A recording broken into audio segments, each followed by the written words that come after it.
Hi everybody, welcome to Sudhi's Kitchen. நம்ம இன்னைக்கு பார்க்க போறது வந்து ஒரு 10 மினிட்ஸ்ல நம்ம ஒரு பிரேக்ஃபாஸ்ட் ரெடி பண்ணிடலாம். அதுவும் இன்னொன்னு என்னன்னா ரொம்ப ரொம்ப சத்தானது. ஸோ நல்ல கலோரிஸ் வந்து பர்ன் பண்ண முடியும். ஸோ இதை நம்ம வந்து கொஞ்சமா எடுத்துக்கிட்டாலும் நமக்கு வந்து டம்மி ஃபில் ஆயிடும்.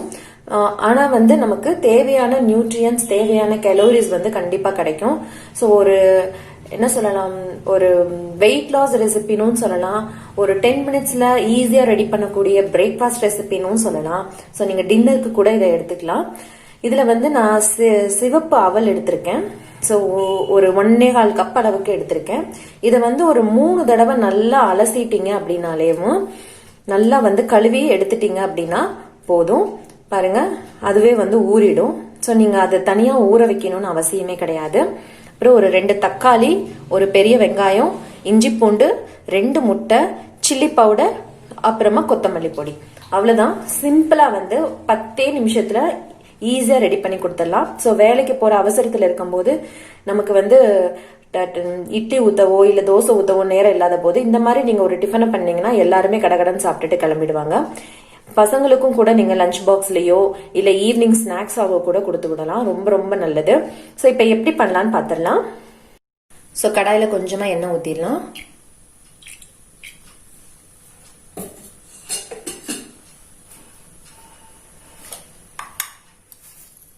கடுகு, உளுத்தம் பருப்பு. ஸோ இதை வந்து நம்ம உப்மா மாதிரி தான் பண்ண போறோம். ஆனா வந்து முட்டை சேர்த்து பண்ண போறதுனால இந்த கடலைப்பருப்பு, வேர்க்கடலை அதெல்லாம் போடணும்னு அவசியம் கிடையாது. நீங்க முட்டை வேணாம் அப்படின்னு நினைச்சீங்கன்னா இதுல வந்து இந்த வேர்க்கடலை, முந்திரி பருப்பு இது எல்லாமே சேர்த்துக்கலாம். ஸோ அது வந்து அந்த கிரன்ச்சினஸ் வந்து ரொம்ப ரொம்ப நல்லா இருக்கும். நம்ம முட்டை சேர்க்க போறதுனால அதனுடைய டாமினன்ட் ஃபிளேவர் இருக்கும். அதனால நமக்கு வேற எதுவும் சேர்க்க தேவை கிடையாது.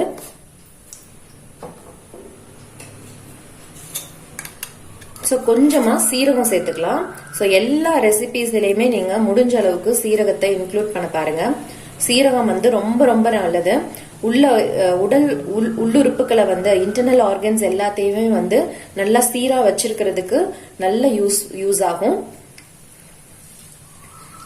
அப்புறமா இந்த கருவேப்பிலை.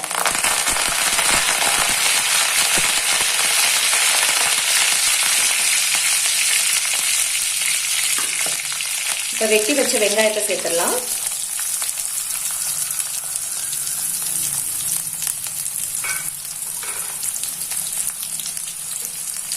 நார்மலா நீங்க வெள்ளை அவல் கூட எடுத்துக்கலாம்.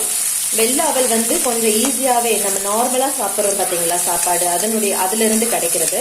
ஸோ அது ஈஸியா டைஜஸ்ட் ஆயிடும். நீங்க இந்த சிவப்பு அவல் எடுத்துக்கிட்டாங்கன்னா இந்த கைக்குத்தல் அரிசி அதுல இருந்து கிடைக்கிறது. ஸோ அது வந்து ரொம்ப நேரம் ஆகும், கொஞ்சம் டைம் எடுக்கும் டைஜஸ்ட் ஆகிறதுக்கு. ஸோ நமக்கும் வந்து அடுத்து பசிக்காம கொஞ்சம் இருக்கிறதுக்கு நல்லா இருக்கும். தண்ணி ஃபில் ஆகி ஒரு ஃபில்லான ஒரு ஃபீல் இருக்கும் நமக்கு. ஸோ இதை நல்லா வதக்கிக்கலாம். இது பாதி வதங்கினோடனே நம்ம இஞ்சி பூண்டு பேஸ்ட் ஆட் பண்ணிடலாம். ஸோ இஞ்சி பூண்டு பேஸ்ட் எப்பயுமே வந்து இஞ்சி பூண்டு பேஸ்ட் கண்டிப்பா எல்லாத்துலயுமே சேர்த்துக்கணும். ஸோ எல்லா ரெசிபிஸ்லயுமே சொல்லல, பட் வாய்வு தன்மை ஜாஸ்தியா இருக்கு, கேஸ்ட்ரைட்டிஸ் வந்து ஃபார்ம் ஆகும், அந்த மாதிரி ரெசிபிஸ்ல கண்டிப்பா சேர்த்துக்கணும். அதுவும் வந்து இந்த மாதிரி பருப்பு எல்லாம் எடுத்துக்கிறோம் பாத்தீங்களா, அந்த மொச்சை, காராமணி பயிறு இதெல்லாம் எடுத்துக்கும் போது கண்டிப்பா சேர்த்துக்கணும். அப்பதான் வந்து ரொம்ப ரொம்ப உடம்புக்கு நல்லது. ரொம்ப வந்து மீடியம் ஃப்ளேம்ல வச்சு தான் ஃப்ரை பண்ணணும், இல்லைன்னா அந்த பூண்டு வந்து அடியில பிடிக்க ஆரம்பிச்சிடும். லேசா வறுத்துப்போம். அதுக்கப்புறமா தக்காளி. ஓகே, ஸோ நம்ம முட்டை சேர்க்கறதுனால நான் தக்காளி சேர்க்கிறேன். இல்ல நீங்க உப்புமா மாதிரி பண்ணணும்னா இந்த தக்காளியை வந்து அவாய்ட் பண்ணிட்டு நீங்க லாஸ்ட்ல வந்து கொஞ்சமா லெமனோ இல்ல மாங்காய் இருந்துச்சுன்னா மாங்காவை துருவி கூட சேர்த்துக்கலாம். அந்த ஃபிளேவர் கூட ரொம்ப ரொம்ப நல்லா இருக்கும். முட்டை சேர்க்கும் போது நமக்கு வந்து இன்னும் வந்து என்ன சொல்றது, இன்னும் வந்து நமக்கு எனர்ஜி ஜாஸ்தியாவே கிடைக்கும்.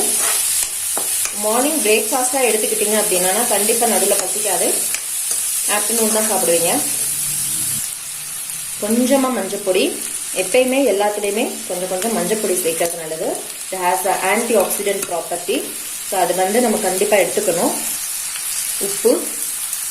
ஸோ நம்ம தக்காளி சேர்த்ததுனால ஒரு 2 நிமிஷம் வந்து நல்லா வதக்கிட்டு மூடி வச்சிடலாம். அப்ப தக்காளி நல்லா தண்ணி விடும், நல்லா மையா மசிஞ்சிடும். லேசா வந்து கொத்தி விட்டுட்டு நம்ம மூடிடலாம். ஸோ ஒரு 2 மினிட்ஸ்க்கு இருக்கட்டும். அதுக்கப்புறமா நம்ம முட்டை ஆட் பண்ணலாம். ஸோ இப்போ பார்த்தீங்கன்னா நல்லா மசிஞ்சிருச்சு. இதில் நான் கொஞ்சமாக கொத்தமல்லி பொடி ஆட் பண்ணிக்கிறேன். ஸோ இது ஆப்ஷனல் தான், வேணும்னா போட்டுக்கலாம்.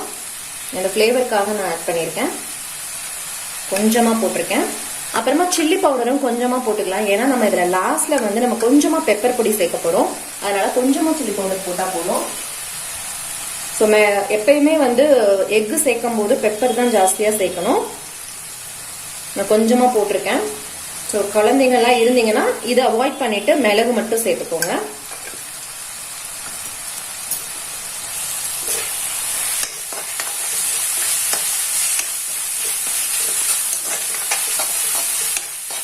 இப்போ வந்து இது எல்லாத்தையும் ஓரம் தள்ளிட்டு நடுவில் வந்து ஒரு குழி மாதிரி பறிச்சுட்டு இங்க பாருங்க முட்டையை சேர்த்துடலாம்.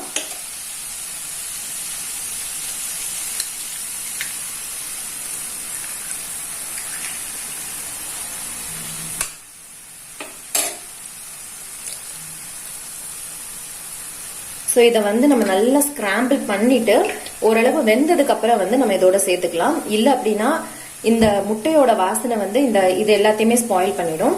ஸோ இதை நல்லா வந்து நம்ம நல்லா ஸ்கிராம்பிள் பண்ணிட்டு நல்லா வெந்ததுக்கு அப்புறமா இதோட சேர்த்துக்கலாம்.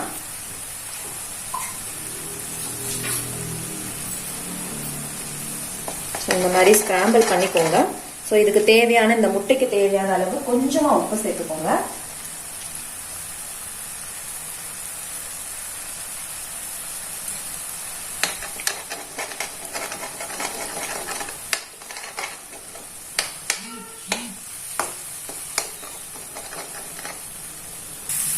இப்போ ஓரளவு ரெடி ஆயிடுச்சு பாருங்க. இப்போ நான் வந்து பெப்பர் சேர்த்துறேன். ஸோ உங்களுக்கு எவ்வளோ தேவையோ காரத்துக்கு ஏற்ற மாதிரி பெப்பர் சேர்த்துக்கோங்க.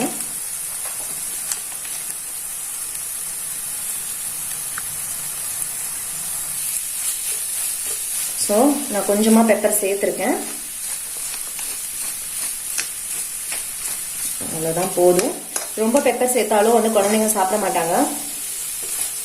ஸோ இப்போ வந்து முட்டையும் தனித்தனியாக வந்துருச்சு பாருங்க. அவ்வளோதான். இப்போ நம்ம எடுத்து வச்சிருக்கிற அவலை வந்து சேர்த்துடலாம். ஸோ இந்த கேப்ல வந்து அது நல்லாவே ஊறி இருக்கும். இப்போ அந்த அவலை நான் இதை சேர்த்துற போறேன். ஸோ எடுத்து வச்சிருக்கிற அவல் இதில் சேர்த்துடலாம். அவ்வளோதான். ஒரே ஒரு மிக்ஸ் நல்லா மிக்ஸ் பண்ணிட்டு உப்பு பார்த்துட்டு இறக்கிட வேண்டியதான். பாருங்க, அவ்வளோதான்.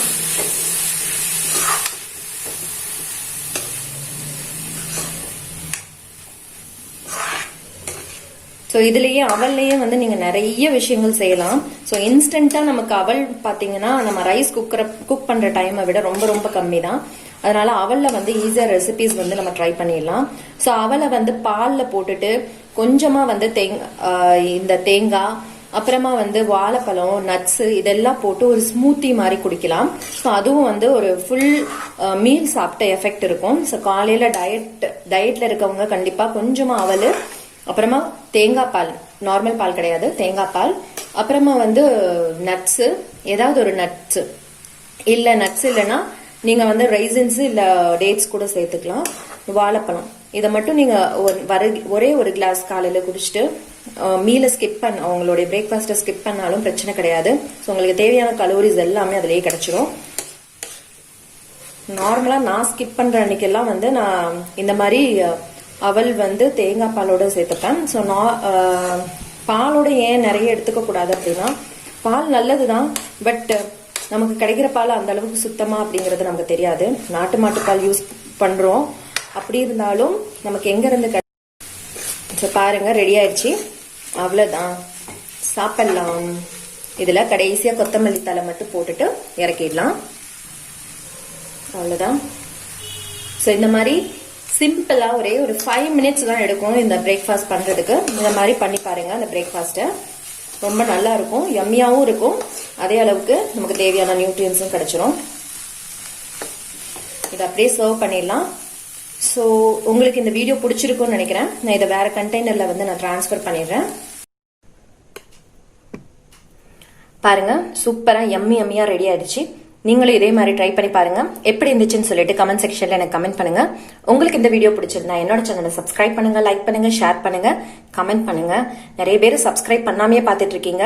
பக்கத்துல கீழே என்னோட சேனலுக்கு கீழே போனாலே சப்ஸ்கிரைப்ங்கிற ஒரு பட்டன் இருக்கும். ஸோ அதை கிளிக் பண்ணிடுங்க. அப்புறமா நீங்க எப்ப வேணும்னாலும் என்னோட சேனலை பார்த்துக்கிட்டே இருக்கலாம். ஸோ பண்ணுங்க. அடுத்த வீடியோல சந்திக்கலாம். Until then, bye from Sudhi's Kitchen.